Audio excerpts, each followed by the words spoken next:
Right, so in the previous video on sampling and estimation, we completed the first 5 points of the syllabus. Now we'll be moving on to the next 3 points. So the first point is calculate unbiased estimates of the population mean and variance from a sample using either raw or summarized data. Only a simple understanding of the term unbiased is required, e.g. that although individual estimates will vary, the process gives an accurate result on average, right? So we'll move to the slide, just a second.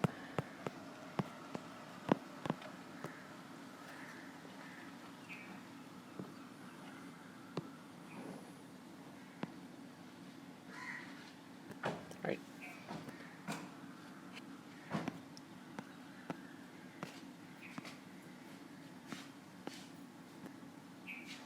So we're talking about unbiased estimators over here. So why do we use these? So in the previous lecture we were talking about sampling, where from a population we took out a certain number of individuals or a certain number of elements and made a sample. Now if we have, like, once we formed the sample and from that sample we need to get the mean and the variance of the population, then that won't be the exact mean and variance of the population, but we can estimate or approximate the mean and variance of the population using the sample. That is only possible if the sample is randomized, so that the output is not biased, right? So for the mean, the population mean, that is mu. So mu represents the population mean, and for an unbiased estimator, so the population mean is equal to the sample mean, right? So mu, that is the population mean, is equal to x bar, that is the sample mean, which is the sum of x upon n, means sum of all of the elements upon the number of elements. Then the population variance, that is represented by sigma square, is equal to s square, which is called the unbiased estimate of the population variance. So how do we find the unbiased estimate? So over here you can see that n upon n minus 1 is multiplied to the sample variance. The formula for variance, as we did in AS, was right, so over here, sigma x square upon n minus square of the mean. Mean is sigma x upon n, so that is sigma x upon n square. This is the standard deviation, so the variance would be the square of this. So variance would be sigma x square upon n minus sigma x upon n whole square. So that was the formula for variance. So the sample variance would be this figure, and we multiply that by n upon n minus 1 to get the population variance, which is basically the unbiased estimate of the population variance. And n upon n minus 1 is obviously going to be greater than 1, so that means that the unbiased estimate of the population variance is greater than the sample variance, right? So these are the two main formulae that we'll be using, and you don't need to learn these because these are given in this MF19. So this is the first one for the mean, and this is the second one for this population variance. Now over here there are two forms of it. This is the form that we did, the one I highlighted. Over here they've just multiplied n into the bracket, and if you can also express it in this form, this will be required in some questions, so you can use the MF19 for it. So let's go to questions. So the first question: Jenny has to do a statistics project at school on how much pocket money in dollars is received by students in her year group. She plans to take a sample of 7 students from her year group, which contains 122 students. Give us a suitable method of taking this sample. So she can assign a number to each from 001 till 122, and then this is from sampling. Basically use a random number generator.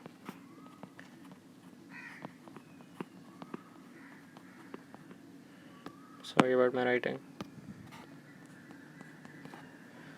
Her sample gives the following results. Find the unbiased estimates of the population mean and variance. So the population mean is mu, which is equal to x bar, that is equal to sigma x upon n. Sigma x is the sum of all of these values. So I'll just do it in my calculator.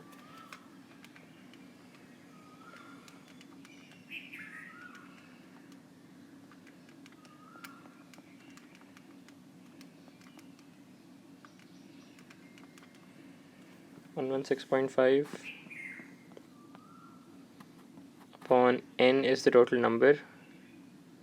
There are 7.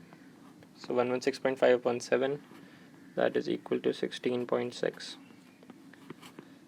And then for the variance, so we use s square, or you can write sigma square, is equals to n upon n minus 1 sigma x square over n minus sigma x over n squared. So n is 7 upon 6. Sigma x square we need to find. The mean is 16.6 squared. So for sigma x square, we'll be squaring each of these values and then adding them. So 13.4 square plus 10.6 square, like that.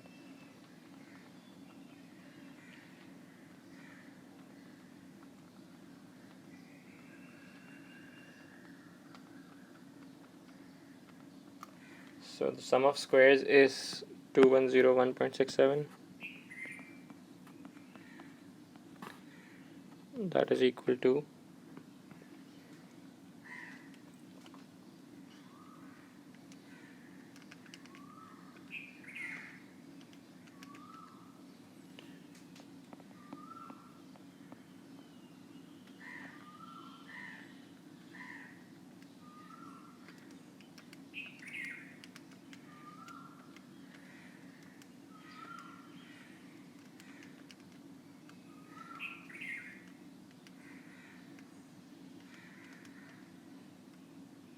27.1.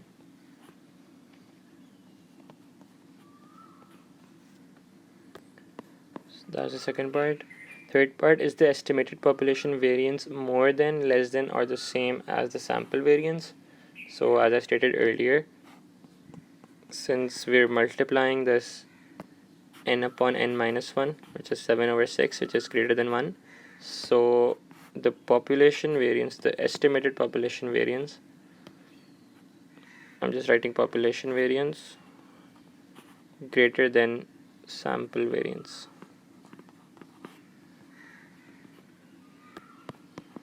Describe what you understand by population in this question. So over here, population would be all of the students in her year group. Basically the pocket money, because over here, wait, where how much pocket money? She's calculating the pocket money of each person.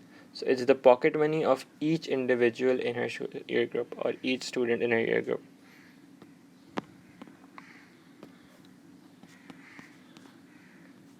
Pocket money of each individual in the year group, student.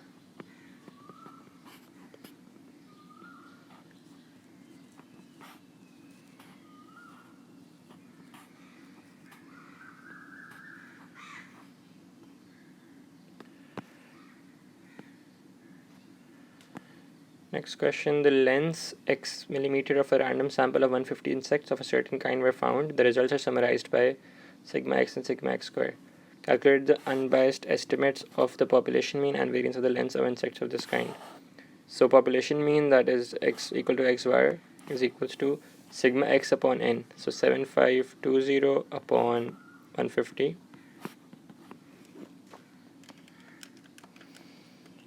50.13, 50.123 SF, and then s square will be 150 n upon n minus 1 sigma x square upon n minus sigma x upon n whole square.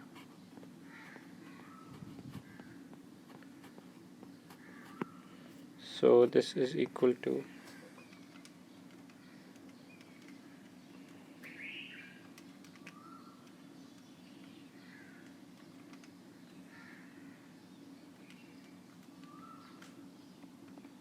245.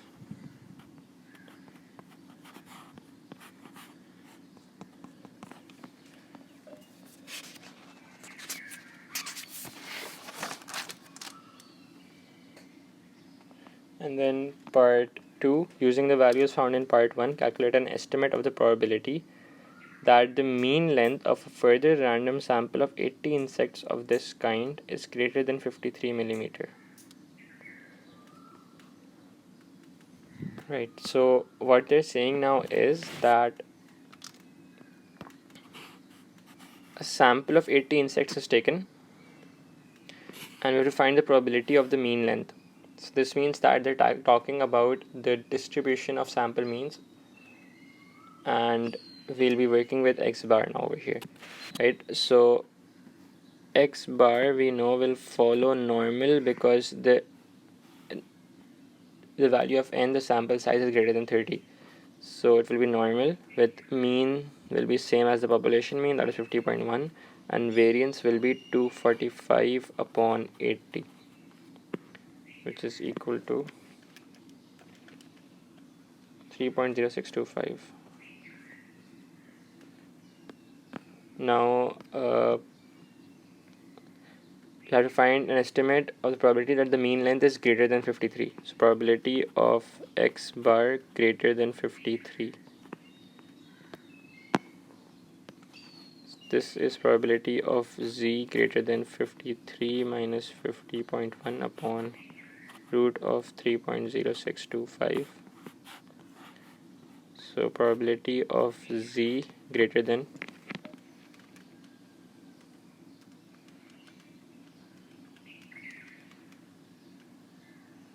1.657. So 1 minus 5 of 1.657 .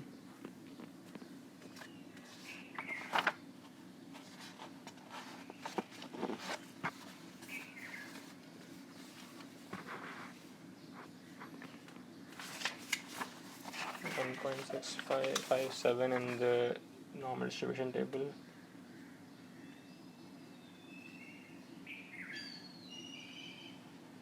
Zero point 9512.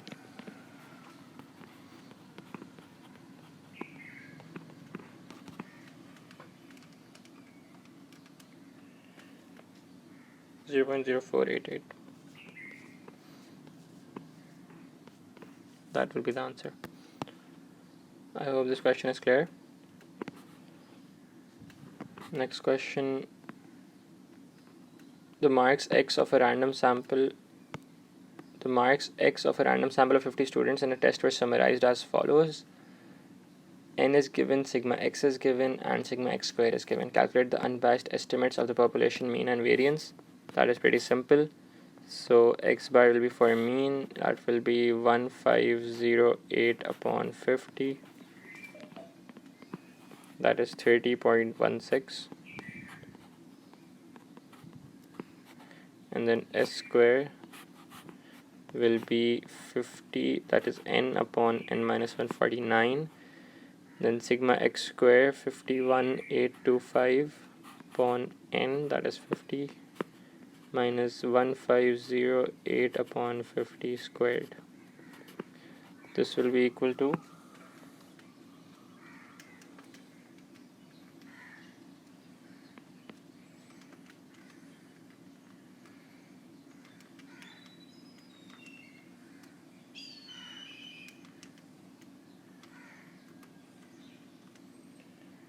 129. Then second part, each student's mark is scaled using the formula y equals to 1.5x plus 10. Find the estimates of the population mean and variance of the scaled marks y.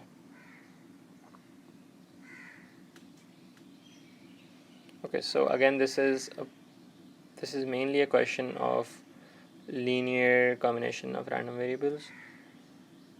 So for the mean, what we'll do is expected value of 1.5x plus 10. So that will be 1.5 times 30.16 plus 10.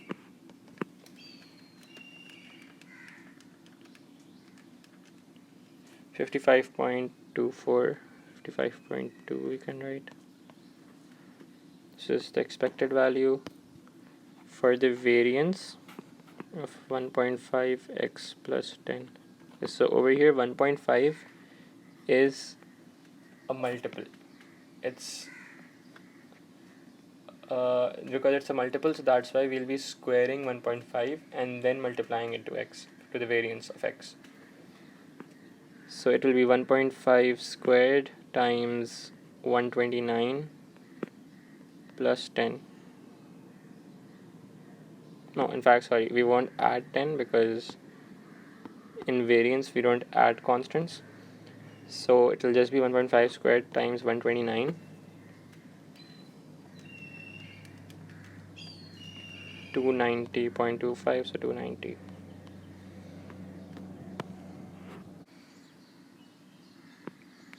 Right, so I'll go back to the syllabus.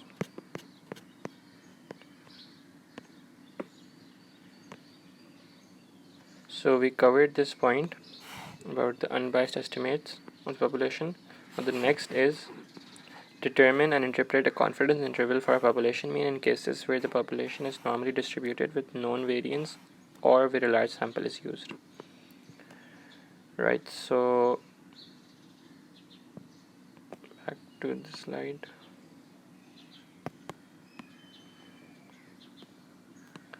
So what we're talking about here is the confidence interval for population mean. So what does the confidence interval mean? So what we're doing, basically, again, we've taken a sample from a population, and based on this sample, we'll be estimating a range of values between which the population mean should lie, based on the variance and the mean from the sample, or if the variance is given, then depending on that, we use these data to find a range within which the mean should lie. And there's a percentage given with the confidence interval. For example, the question might say that find a 95% confidence interval. That would mean that we're 95% sure that the mean will lie between these two values in this range, right? So in our syllabus, the sample means will always have a normal distribution. Either they will have the first case that we did in the distribution of sample means, where the underlying distribution was normal, which is why we can directly have the sample means as a normal distribution, or the sample size will be large, which is why we can use the central limit theorem. That is the second case. So that's why we'll always have a normal distribution curve. Secondly, if the population variance is not given, then we will be using the unbiased estimate of the population variance, that is s square equals to n upon n minus 1 times sample variance. Right. So since the first point is that we'll always have a normal distribution, so we don't have to think about other distributions over here. So this is, I have drawn the normal distribution curve for a sample mean, right? This is the distribution of sample means. Now we know that the normal distribution curve has mean 0 and variance 1. So the central value is 0. Now if we have a certain value z at some point, then, and there is a certain area being covered to reach z, then the same area will be covered on the left side to reach minus z because of the symmetry, right? Now what we do is that we find that we have a percentage given, for example a 90% confidence interval. So the region between the two values, that should be 90%. Okay, so this region that I've shaded yellow should be 90% if the question is asking for 90% confidence interval. So if this region is 90%, so the region from here till z, what would that be? This whole region.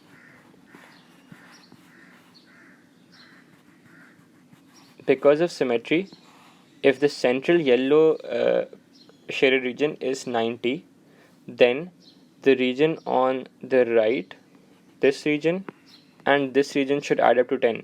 So this will be 5% and this will be 5%.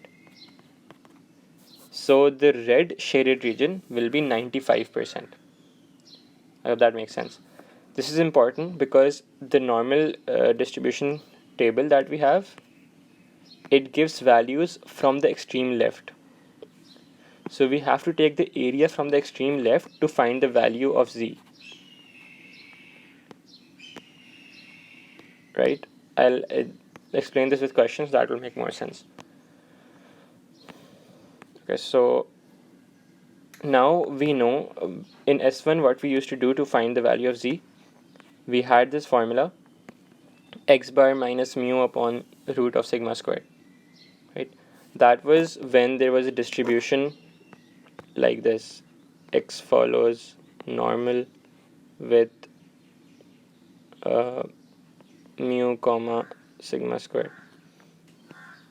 But now our distribution is somewhat like this. It's about the sample means. So we'll replace sigma square by sigma square upon n, and if you apply the root, then this will become sigma upon root n, right? Now over here, since we have to find a range for the population mean is mu. So we'll make mu the subject, which I've done over here. Now z we know is positive at one limit of this confidence interval and is negative at the other limit. So z can be plus or minus over here. Therefore, if it's minus, then that will be the smaller value, that will be the lower limit of the confidence interval. If it's plus, that will be the positive value, that will be the bigger value, the upper limit of the confidence interval. So you don't need to know this derivation, this whole derivation thing. You just need to know the confidence interval that I've highlighted in yellow. We'll be using this formula mainly to find the confidence interval. So x bar is the sample mean, z is the value that we find using the table. That is, if we have a 90% confidence interval, then we'll be going to 95. Right? We'll do questions that will make it more clear. Sigma is the standard deviation. If the population variance is given, then we'll use the root of that. If population variance is not given, then we'll find the unbiased estimate of population variance and then root of that. And n is the sample size. Now how to find z? I did an example of 90%, now we can do of 95%. So if we have to find a 95% confidence interval, so that means that this area should be 95%. So in that case, the area from here till the limit, upper limit, will be, we have to use this value. So we know that if the central region is 95%, then the extreme regions should add up to 5%. So this will be 2.5 and this will also be 2.5. So the region from here till here will be 97.5%. So we'll go to the z table and find the value of z at which the area behind it to the left of it is 97.5% or 0.975. How do we do that? One way would be that we go to the table and we look for 0.975, that's over here, and then read off 1.96, right? However, for some values, at the bottom the value of z is given for the area. So this is the reverse working. So over here we can directly go to 0.975 and then 1.960. So z will be 1.960 over here. I hope it's clear how to find the value of z.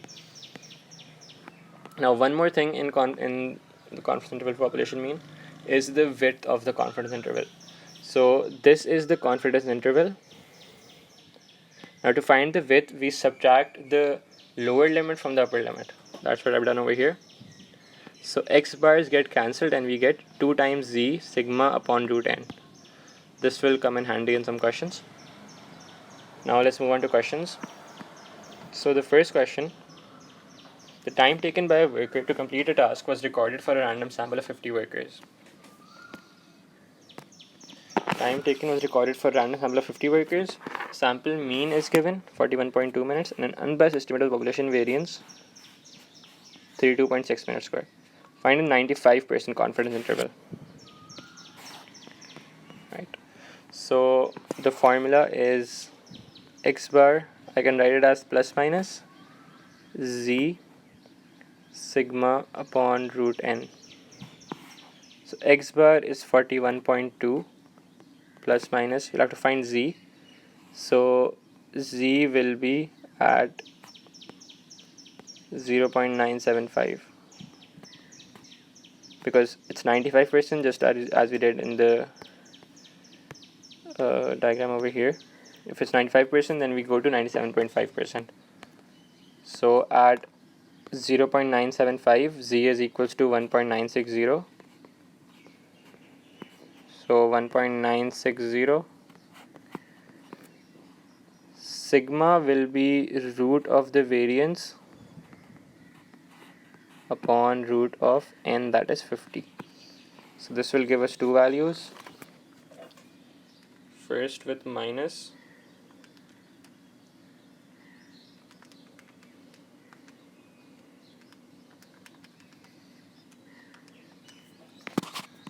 $39.6 and with plus 42.8. Therefore mu is greater than 39.6, is less than 42.8. We have 95% confidence in this statement.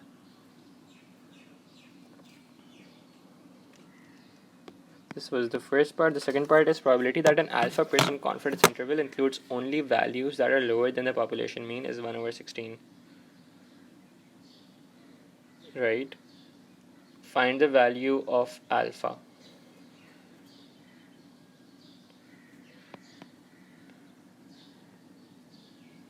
Okay, so what they're saying is,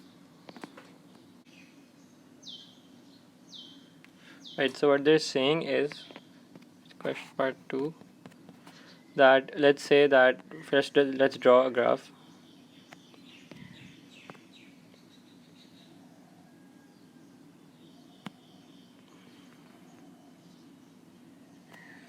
Okay, so what they're saying is that there's an alpha percent confidence interval.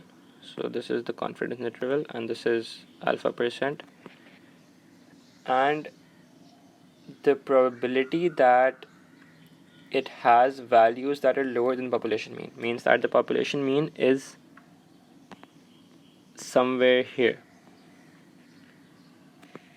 The probability that the population mean is over here is 1/16. So the probability of this region is 1/16.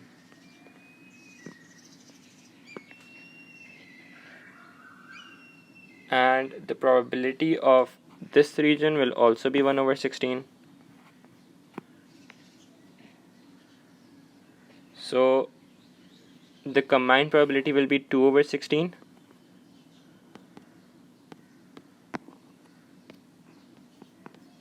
That is 1/8. If I multiply this with 100,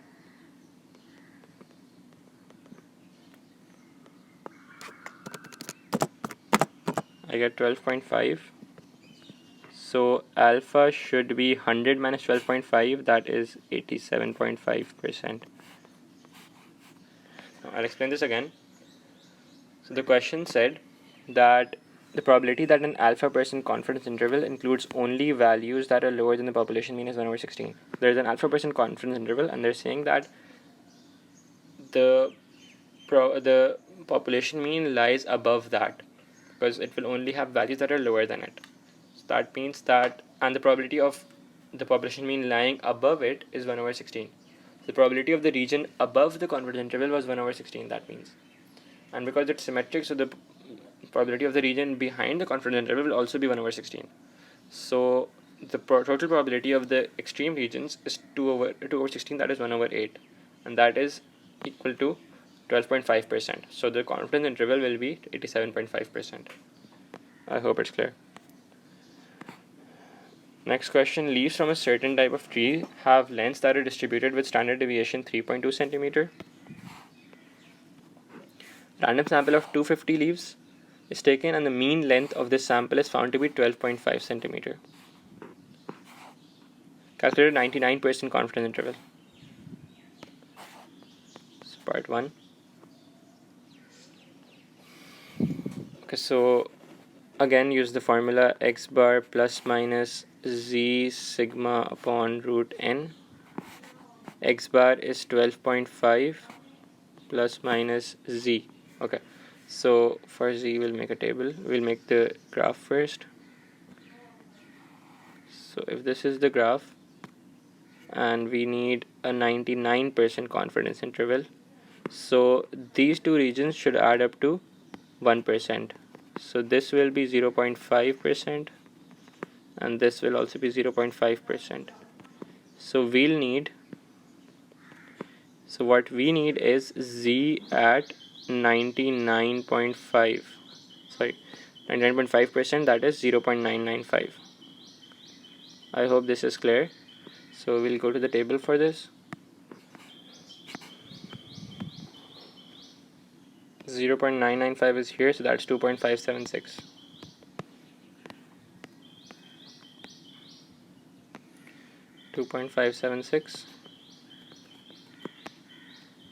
So 2.576.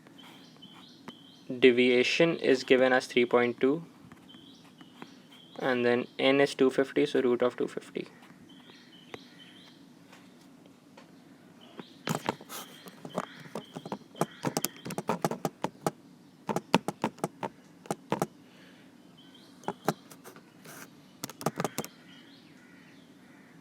So it's coming 12.0 and 13.0. So mu is greater than 12.0, it's less than 13.0.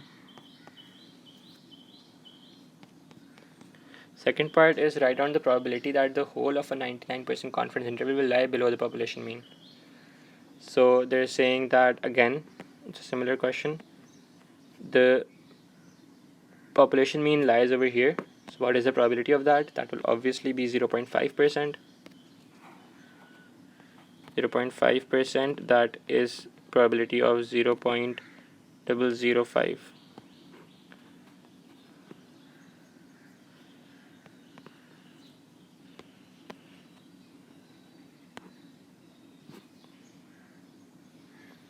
Right, so next question, the masses in grams of a certain type of plum are normally distributed with mean mu and variance sigma square. The masses m grams of the random sample of 150 plums this type were found and the results are summarized. Sigma m is given, sigma m square is given. Calculate the unbiased estimates of mu and sigma square. So mu will be sigma x upon n, that is 9750 upon 150. So 975 divided by 15. 65. 975 divided by 15. 65, yeah. 65. And sigma square will be 150 n upon n minus 1. 647,500 upon 150 minus 65 squared.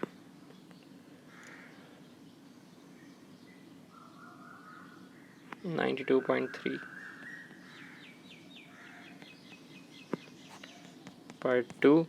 Calculate a 98% confidence interval for mu. So x bar plus minus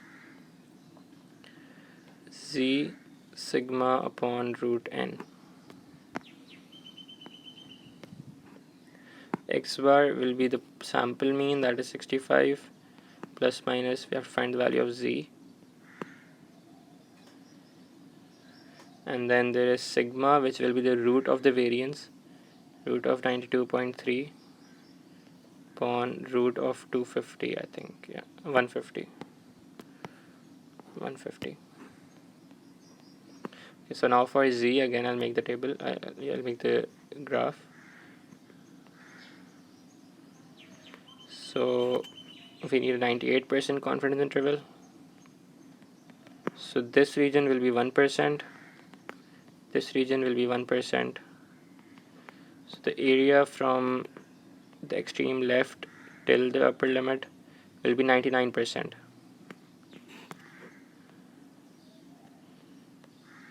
Or 0.99. So from the table I'll write the value directly, it's 2.326. I'll show it in fact.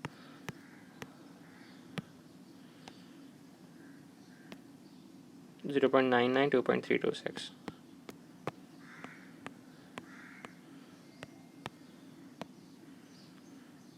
So we can calculate these now.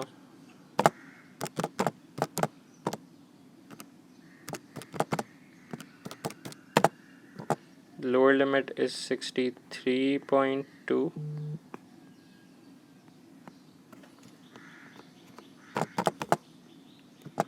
$66.8.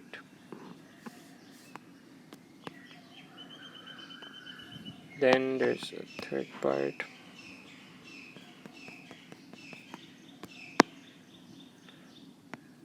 Find the probability that, just write over here, z of, in fact, fine. Find the two more random samples of plums of this type are taken, and a 98% confidence interval for mu is calculated for each from each sample. Find the probability that neither of these two intervals contain mu. So if there is a confidence interval of 98%,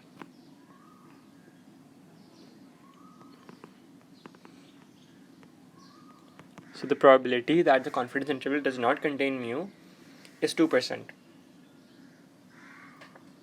So for each of the samples it is 2%. So if there are two samples, then it will be 2 upon 100, the probability for first one, probability for the second one, 2 upon 100 again. So it will be over 50 squared, 0.0004.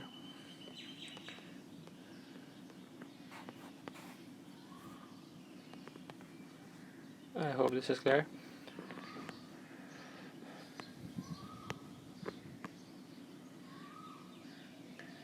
Next question, the masses in grams of certain tomatoes with standard deviation 9 grams, a random sample. Okay, this is pretty simple, it's the same working. I'll be skipping this question. I'll be going to part B. The masses in grams of certain potatoes are normally distributed with known population, standard deviation, but unknown population mean. So it's saying that they're normally distributed, population standard deviation is known, but population mean is not known. A random sample of potatoes is taken. From that population, a random sample is taken in order to find a confidence interval for the population mean. Using a sample of size 50, 95% confidence interval, which has width 8 grams. Using another sample of size 50, an alpha percent confidence interval has width 4 grams. Find alpha. Okay. So first, so we have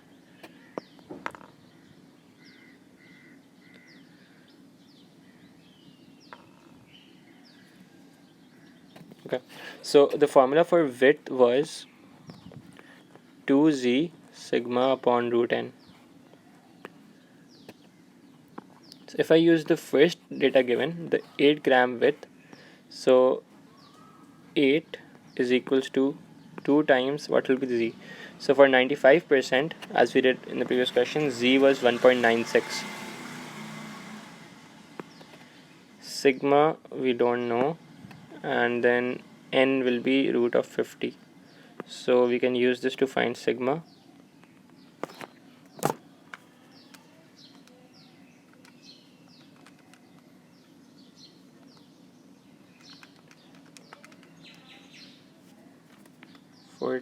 .43.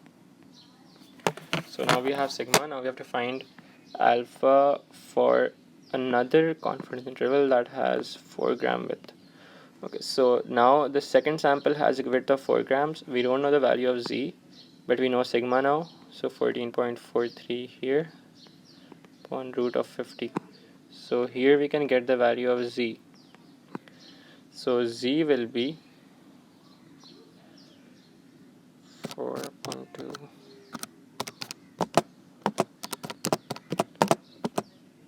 0.98. Z is 0.98. Okay, so what this means is that if this was the curve, this is the alpha percent region, this value is 0.98. So we need to find the area behind it and then subtract this small region to get the alpha value of alpha. So to get the area behind 0.98, we'll go 0.9 will go to the table. 0.98 will be 0.9 and 8, that is 0.8365.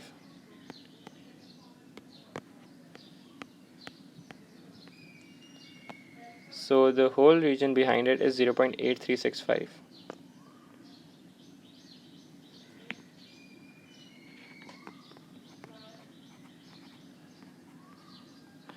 Now how do I find the central region? So what I know is that this value is 0. So the area behind it that I'm shading with yellow is 0.5. So using that I can find this region. So that will be 0.8365 minus 0.5. Right? That will give me the red region. And then because of symmetry, the confidence interval will be twice of that. So I can multiply that by 2. Basically, what I'm saying is that the red region and the one I'm highlighting with shading with blue will be equal. So that's why I can just I can multiply it with 2. So this will give me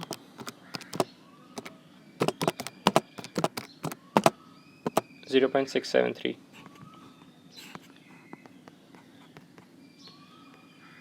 And converting it to percentage, it will be 67.3%. So alpha is 67.3.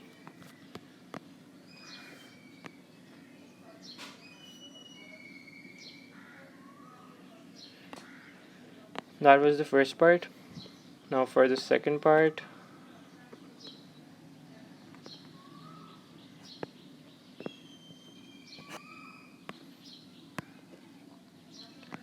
right, so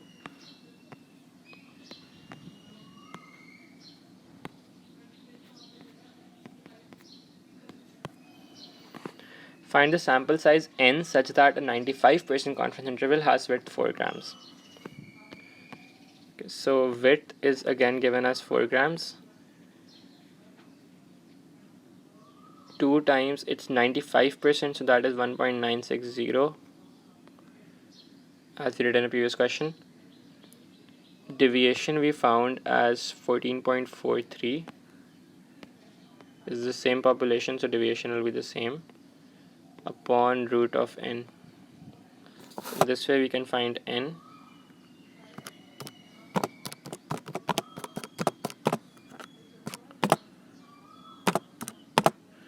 So n is equals to 199.98, so 200.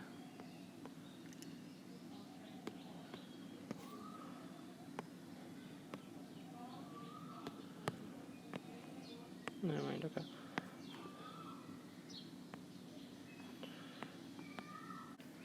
Right, so I'll go back to the syllabus. So we did the 7th point, I think we covered that. Around the last point, determine from a large sample an approximate confidence interval for a population proportion. Previously we were talking about population mean, now population proportion. Right, so what does population proportion mean? First of all, so population proportion means that in a population the proportion of successful events to the total number of events. Right, now again over here we're talking about sampling and estimation. So what questions will be giving is that from a population a sample has been taken of a certain size n. So from that sample's proportion we need to find the population proportion. So what we do is that we have an unbiased estimate of the population proportion that is given by the successful events of the sample upon the total size of the sample, that is n. So it's successful events upon totals.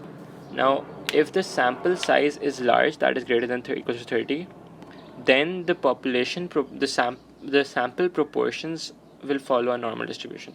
So previously we were talking about the population means. So over there was a distribution of the sample means, and this distribution was following a normal distribution. Now over here what we're doing is we're taking samples and finding the sample proportions for each sample, plotting those sample proportions into a graph or a distribution gives a normal distribution if n is greater than or equals to 30. Now this normal distribution has mean as p and variance as pq upon n, where q is 1 minus p. You don't need to learn this result as it's given in the MF19. I'll show it. So this over here, p as the mean, and then p times 1 minus p upon n, that 1 minus p is q, that is the variance. Right, so now finding the confidence interval for the population proportion. So it's pretty similar to the population mean confidence interval. I'll first go to that. So over here what we were doing was that we had the sample mean minus z plus minus z, and then times the root of the variance. Sigma upon root n is the root of this, right? So it's sample mean plus minus z root of variance. So over here in the population proportion we'll have sample mean plus minus z and root of the variance. The variance was pq upon n, right? So we have p plus minus z root of the variance, that is pq upon n. So it's pretty similar, easy to learn. And the second thing is the width of the confidence interval. So we subtract the lower limit from the upper limit. So ps gets cancelled. So we get 2 times z root of pq upon n.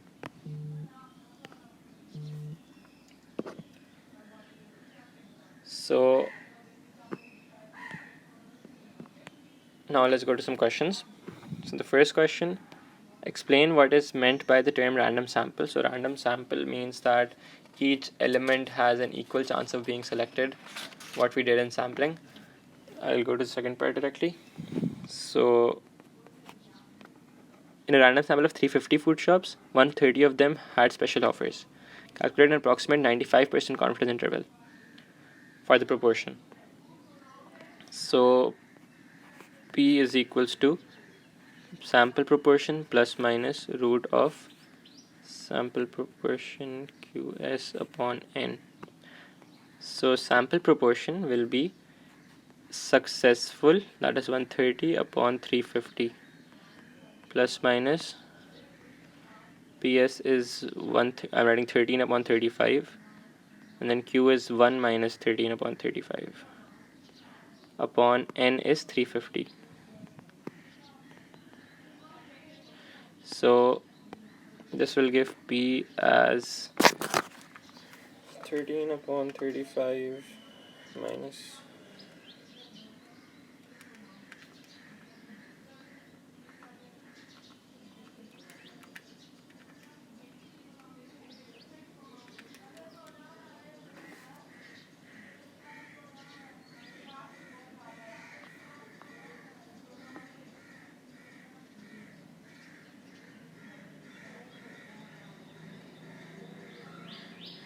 sorry, I forgot to write z over here. This will be z over here, so we'll have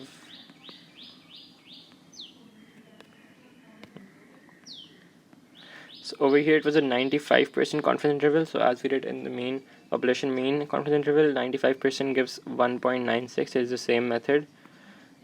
So we'll have the lower limit as 0.321, upper limit as 0.422.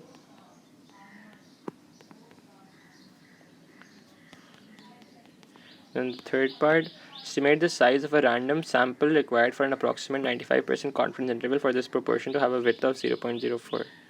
So width is equals to 2z root pq upon n. Width is 0.04 upon 2. Z will be 1.96 as it's again 95%. PQ will be 13 upon 35 and 1 minus 13 upon 35 upon n. So we get n as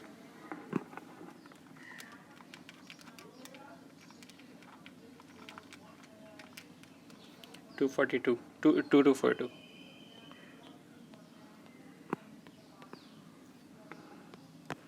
Hope this is clear.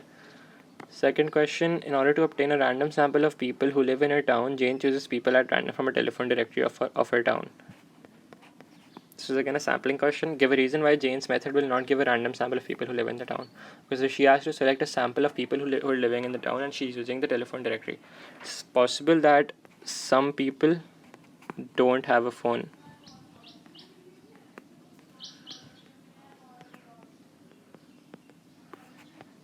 So they will have 0 chance of getting selected. So this is biased, it's not random. Second part, Jane uses a valid method to choose a random sample of 200 people and finds that 38 live in apartments. Calculate an approximate 99% confidence interval for the proportion of all people in Janestown who live in apartments. So it's population proportion, is equals to sample proportion.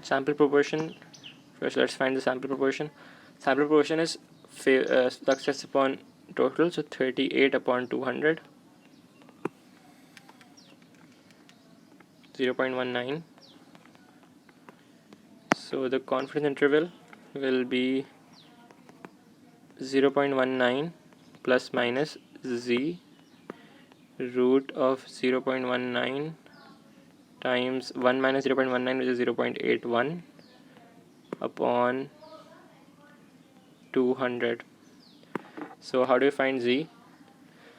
It's 99%, right? So I'll do this on a corner.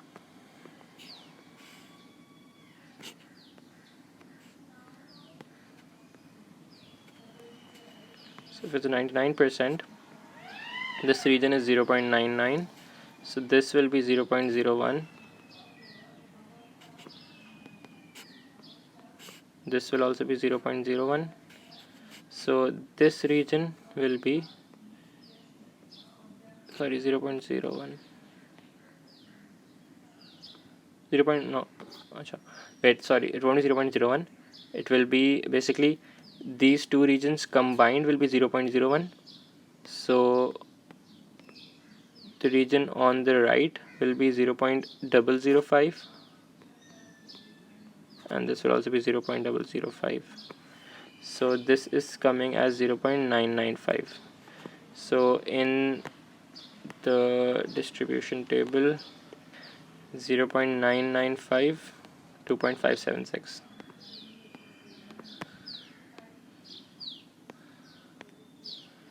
So we'll have 2.576 over here.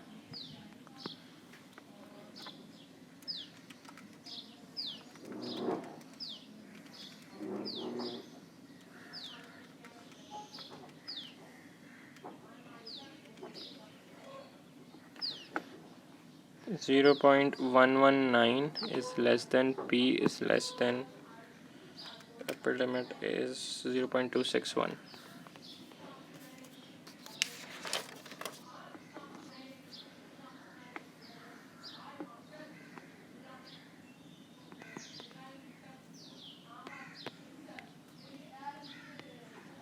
Third part, Jane uses the same sample to give a confidence interval of width 0.1 for this proportion. This interval is an X% confidence interval.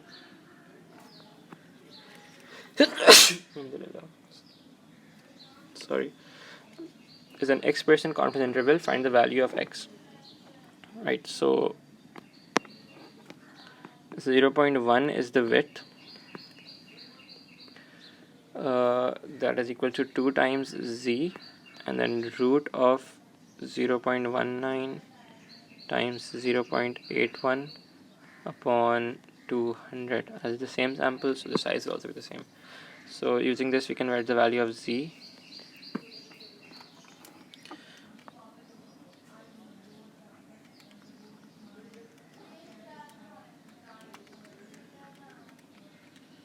So Z is 1.802. So we need to find the area. Okay, so I'll just draw a small curve.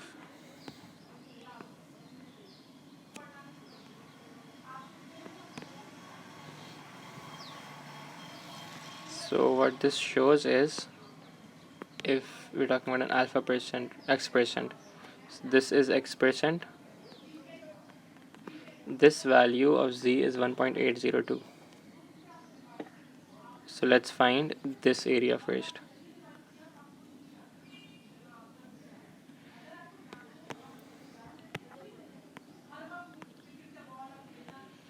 So 1.802, 1.802. So this is 0.9642.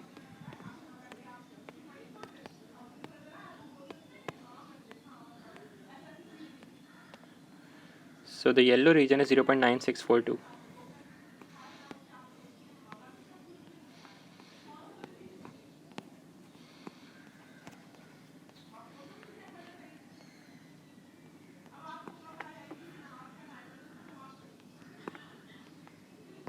The red region is to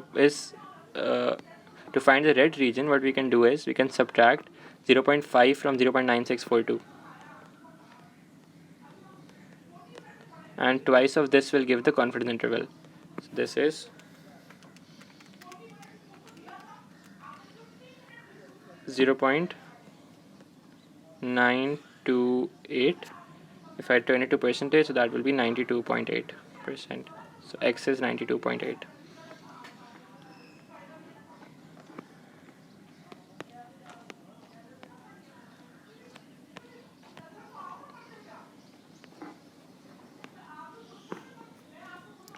A die is biased so that the probability that it shows a 6 on any throw is P. In an experiment, the die shows a 6 on 22 out of 100 throws. Find an approximate 97% confidence interval for P. So the sample proportion is 22 on 100. That is 0.22. Right. For the population confidence interval will have 0.22 plus minus Z times root of 0.22 0.78 upon 100. Now how to find Z? So it's 97%, right? So I'll draw a small graph here.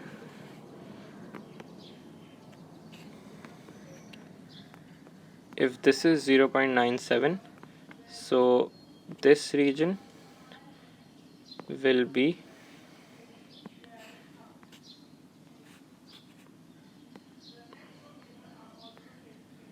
this region will be 0.9. Okay, wait, so this will be, these two should add up to 0.03, so this is 0.15 and this is also 0.15. So this will be 0.9, sorry, 0.015, because these should add up to 0.03.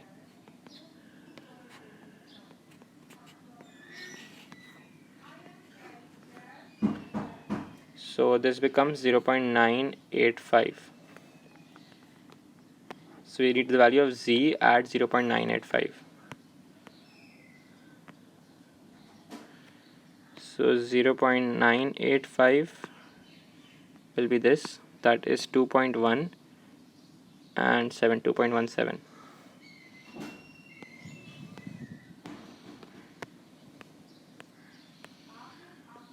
So 2.17 over here.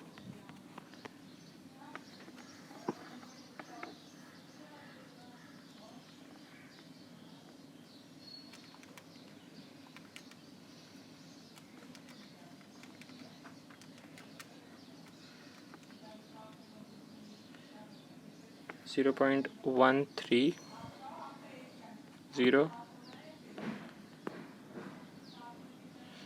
0.310.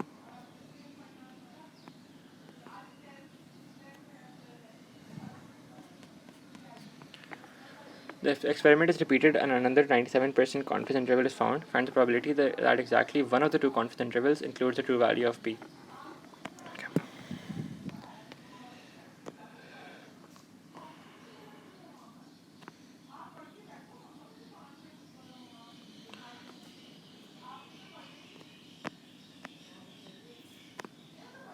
Okay, so if there is a 97% confidence interval, so this is 0.97, so 0.015, 0.015, right? Now they're saying that one of the two confidence intervals includes a true value, means that the other does not, right? So it's, let's say that there are two of these.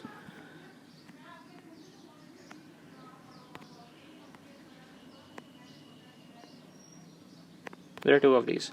So in the first one, let's label them as, this is 1 and this is 2. So it's possible that the first one has the true value, second one does not. So the probability for that would be 0.97 for the first one and 0.03 for the second one. Or the first one does not, so 0.03 for the first one, and the second one does, so 0.97. So 0.0582.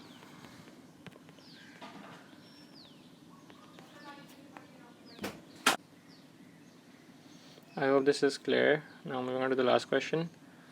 Researcher wishes to estimate the proportion of houses in London Road that have only one occupant. He takes a random sample of 64 houses in London Road and finds that 8 houses in the sample have only one occupant. So 8 upon 64 is 1 over 8, 0.125. Using the sample, he calculates an approximate alpha percent confidence interval for P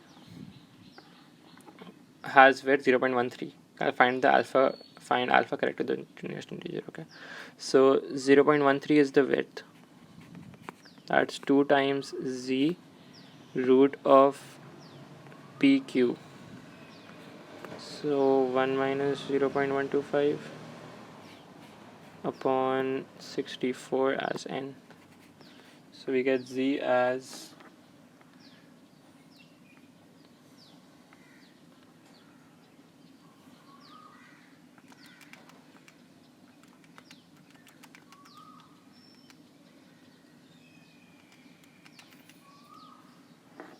z is coming as 1.572. So I'll find the area behind z, 1.572. So 1.57 and 2. So it's 0.9418 plus 2, that is 0.9420.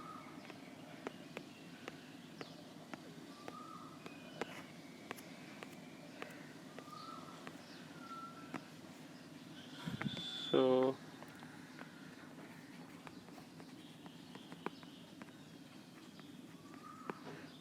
right, so what this means on a graph is that whatever confidence interval we have, that is alpha percent, the value of z is 1.572, and this area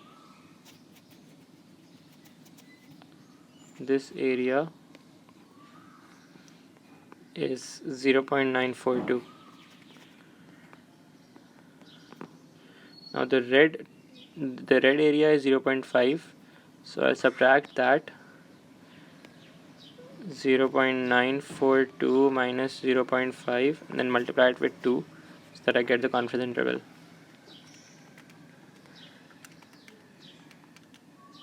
0.884. So convert it to percentage, so 88.4, and it's set to the nearest integer, so that's 88. So alpha should be 88. I hope it's clear. This was the last question of the video. We've covered all of the topics. I'll just go to the syllabus.